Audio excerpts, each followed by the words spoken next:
Welkom by hierdie leermodule oor partye tot 'n testament onder Suid-Afrikaanse reg.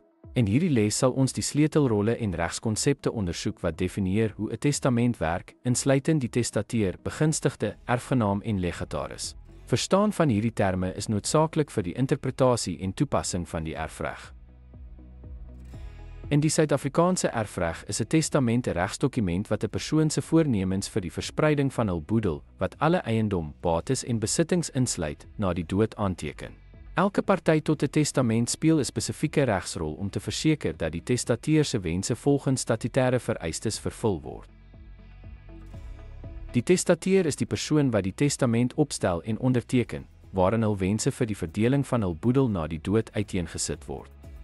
Die testateur moet van wettige ouderdom, ten minste 16 jaar, en van gesonde verstand wees wanneer hy die testament opstel. 'n Begunstigde is 'n persoon of entiteit, soos 'n liefdadigheidsorganisasie, wat in die testament genoem word om bates of voordele van die boedel te ontvang. Begunstigdes kan spesifieke items of 'n deel van die boedel ontvang, afhangende van die testament se bepalings.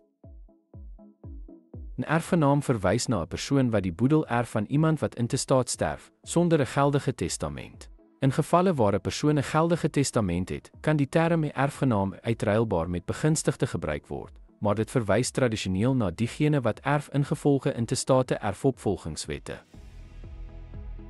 'n Legaat is 'n persoon of entiteit wat spesifiek aangewys is om 'n spesifieke geskenk, dikwels persoonlike eiendom, in die testament te ontvang. Hierdie term word gewoonlik gebruik wanneer daar verwys word na individue wat spesifieke items of bedrag geld erf, in teenstelling met die hele boedel.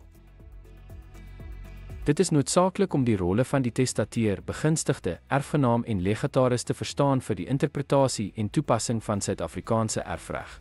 Elk van hierdie regsrolle verseker dat 'n persoon se finale wense gerespekteer word, hul boedel behoorlik verdeel word en die erfreg billik en duidelik funksioneer.